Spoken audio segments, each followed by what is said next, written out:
மக்கள் அனைவருக்கும் வணக்கம். தூத்துக்குடி மாவட்டம் விளாத்திக்குளத்துல 12ஆம் வகுப்பு மாணவி கொலை செய்யப்பட்ட வழக்குல 10 நாட்களுக்கு பிறகு கொலையாளி கைது செய்யப்பட்டிருக்கிறாங்க.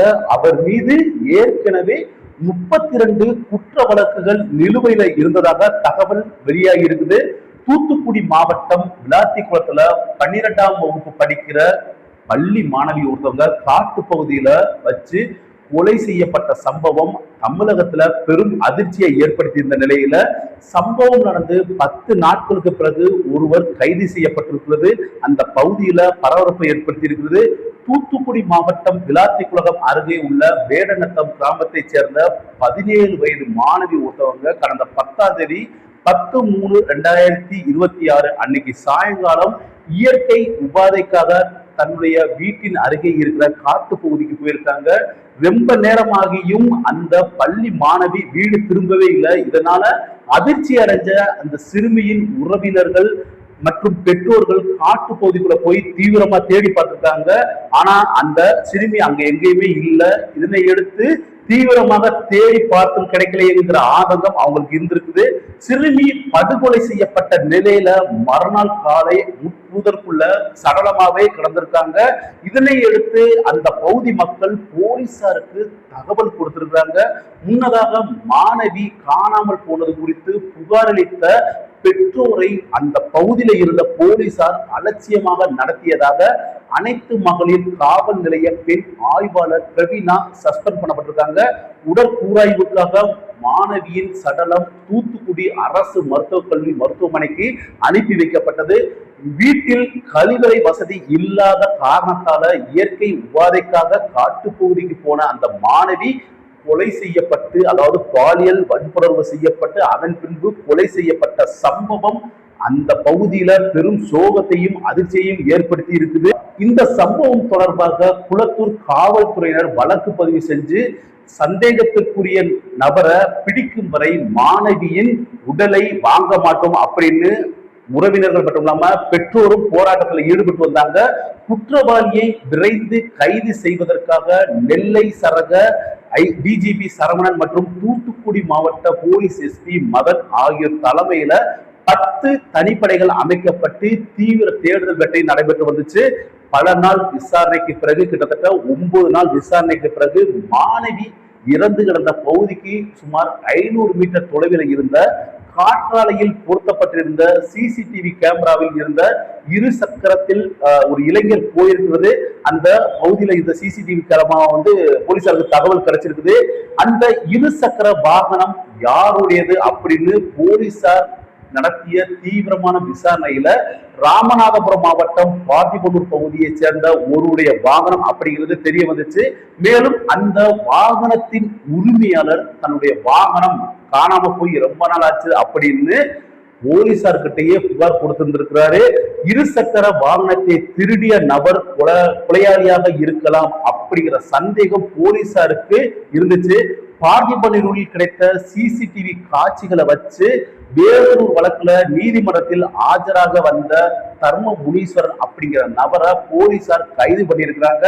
கைதாகி இருக்கிற தர்ம முனீஸ்வரன் மீது ஏற்கனவே 33 குற்ற வழக்குகள் நிலுவையில் இருக்குது அப்படின்னு போலீஸ் தரப்புல இருந்து தகவல் தெரிவிக்கப்பட்டிருக்கு.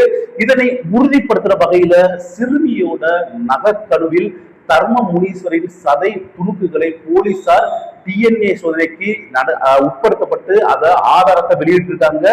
இந்த வழக்கு தொடர்பாக தகவல்களை போலீசார் நேற்று சாயங்காலமே அதிகாரப்பூர்வமாக அறிவிச்சிருந்தாங்க. 9 நாட்களுக்கு பிறகு குற்றவாளி கைது செய்யப்பட்டிருக்கும் நிலையில சிறுமியின் உடலை பெற்றோர் வாங்க சம்மதம் தெரிவிச்சிருக்காங்க.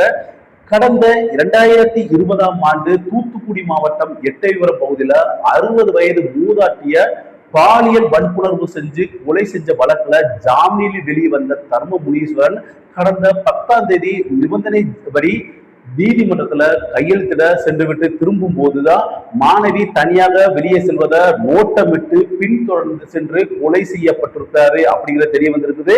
ராமநாதபுரம் சாயல்குடி பகுதியை சேர்ந்தவர் முனியசாமி, இவரது மனைவி லிங்கம்மா. இவங்களுக்கு தர்ம முனீஸ்வரன், ஈஸ்வரன், அழகு முனீஸ்வரன் ஆகிய 3 மகன்கள் இருக்கிறாங்க.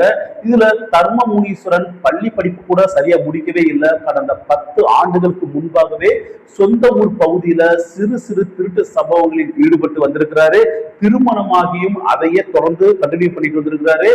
அதனால தர்ம முனீஸ்வரின் மனைவி அவரை விட்டு தனியா பிரிஞ்சு போயிட்டாங்க. இந்த நிலையில அவருக்கு கீழே ஈராலை சேர்ந்த ஈஸ்வரி என்ற பெண்ணுடன் தொடர்பு ஏற்பட்டிருக்குது. பல்வேறு ஊர்களில் தொடர்ந்து திருட்டு சம்பவங்களில் ஈடுபட்டு வந்திருக்கிறார் இந்த தர்ம முனீஸ்வரன்.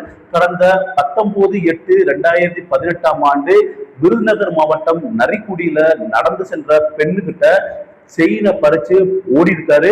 2019 நரிப்பையூரில் வயலில் வேலை செய்து கொண்டிருந்த பெண்ணை தாக்கி செயினை பறிச்சு அங்கிருந்து தப்பிச்சு போயிருக்காரு. இதே போன்று தூத்துக்குடி, ராமநாதபுரம், விருதுநகர், மதுரை ஆகிய மாவட்டங்களில் பல செயின் பறிப்பு சம்பவங்களிலும் ஈடுபட்டு வந்திருக்கிறாரு. 2019 கைது செய்யப்பட்டு 6 மாதம் சிறையிலையும் இருந்திருக்கிறார்னு போலீசார் தகவல் சொல்லியிருக்கிறாங்க. தான் பறித்து வந்த அனைத்து செயின்களையும் தன்னுடன் தொடர்பில் இருந்த ஈஸ்வரி மற்றும் அவரது தாய் லூர்தம்மாளிடம் கொடுத்து அடகு வச்சு பணம் பெற்று வந்திருக்கிறாரு.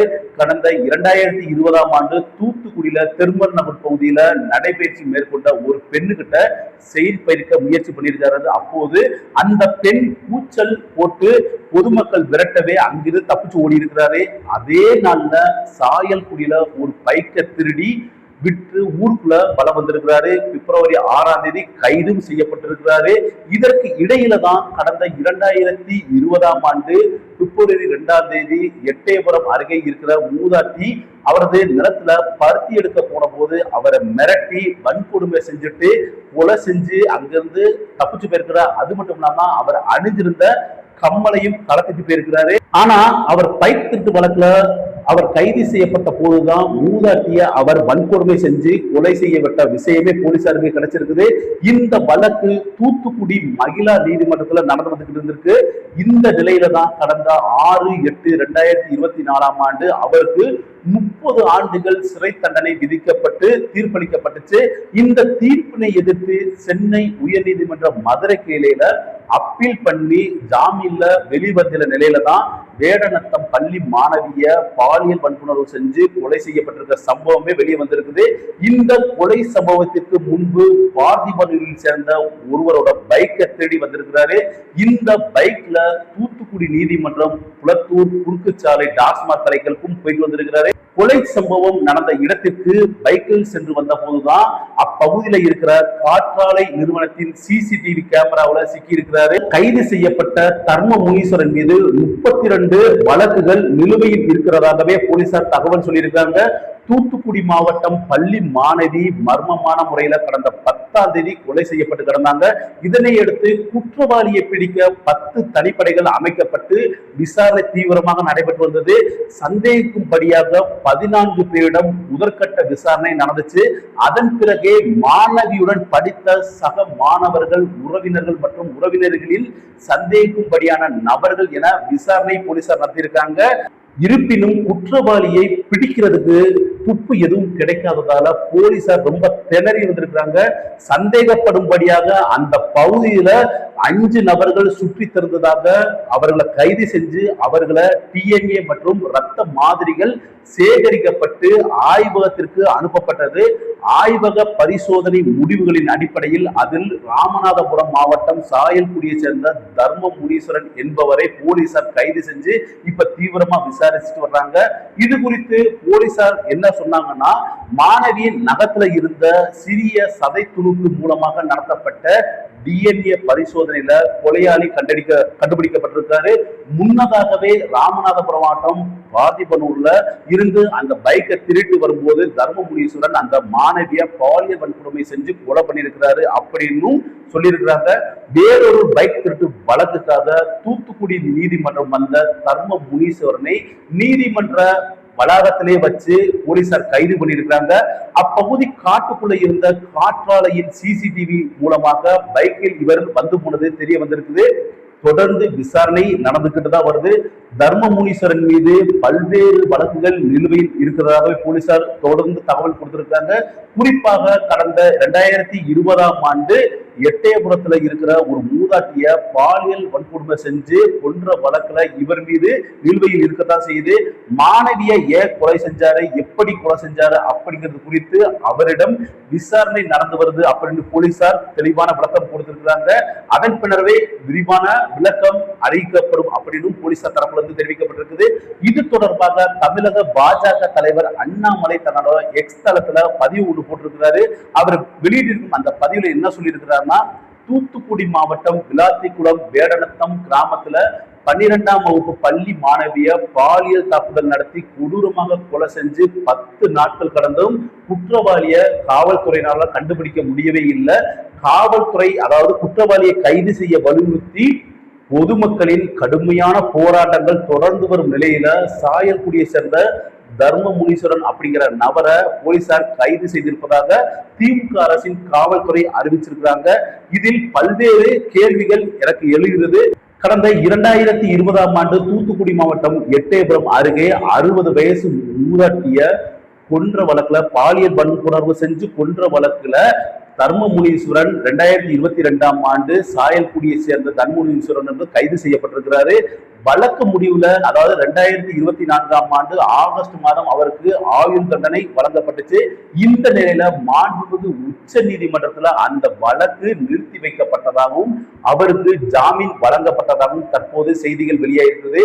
ஒரு வயதான பெண்மணிய பாலியல் வன்புணர்வு செஞ்சு தாக்குதலுக்கு உள்ளாக்கி கொலை செஞ்சு அவருக்கு ஆயுள் தண்டனை பெற்ற குற்றவாளிக்கு உச்ச நீதிமன்றத்துல ஜாமீன் கிடைக்கிற அளவுக்கு திமுக அரசு இந்த வழக்கை மெத்தனமாக கையாண்டு இருக்கிறது. மறுபக்கம் பல வழக்குகள் கொண்ட ஒரு சரித்திர பதிவேடு குற்றவாளி ஜாமீன் வெளிவரும் போது அவரை தொடர்ந்து கண்காணிக்காமல் தமிழக காவல்துறை இருந்திருக்குது. மேலும் சிசிடிவி காட்சிகள் மூலமாக இந்த குற்றவாளியை பிடித்ததாக கூறும் தமிழக காவல்துறை சிசிடிவியை ஆராய 10 நாட்கள் எடுத்துக்கொண்டது என்பதுதான் கேள்விக்குறியாவே இருக்குது அப்படின்னு சொல்லியிருக்காரு. மேலும் பொதுமக்களுக்கு உண்மை தெரிய வேண்டும். காவல்துறைக்கு பொறுப்பான முதலமைச்சர் திரு மு.க. ஸ்டாலின் அவர்களுக்கு பொதுமக்களிடம் விளக்கம் அளிக்கப்பட்டிருக்க வேண்டும் அப்படின்னு வலியுறுத்தின்னு தன்னோட பதிவுல சொல்லியிருக்கிறாரு. தூத்துக்குடி மாவட்டம் வேடநத்தம் பகுதியில பள்ளி மாணவிய பாலியல் வன்புணர்வு செஞ்சு அவரை கொலை செஞ்சு தர்மமுனீஸ்வரன் இப்ப கைது செய்யப்பட்டிருக்கிறாரு. தொடர்ந்து போலீசார் அவர்கிட்ட தீவிரமா விசாரணை பண்ணிட்டு வர்றாங்க. அவர் மீது ஏற்கனவே 33 வழக்குகள் நிலுவையில் இருக்குது. இந்த மாதிரி ஆட்களை எல்லாம் என்கவுண்டர் பண்ணணும் அப்படிங்கிறது தான் அந்த பகுதியோட கோரிக்கையாவே இருக்குது. நாமும் அதைத்தான் வலியுறுத்துவோம். தொடர்ந்து இது போன்ற பாலியல் வன்புணர்வு குற்றங்கள் தமிழகத்துல அதிகரிச்சுட்டு தான் வருது. தேர்தல் நேரத்துல இந்த மாதிரி குற்ற வழக்குகள் திமுக அரசுக்கு மிகப்பெரிய சவுக்கடியாகவே இருக்கும் அப்படின்னு நாம சொல்றோம். தொடர்ந்து தமிழகத்தில் நடக்கும் குற்ற வழக்குகளை போலீசார் விரைந்து கண்காணித்து குற்றவாளிகளை கண்டுபிடிக்கணும் அப்படிங்கிறத நம்ம கோரிக்கை வைக்கிறோம். அதுவரை உங்களிடமிருந்து விடைபெறுவது உங்கள் சத்யா. நன்றி, வணக்கம்.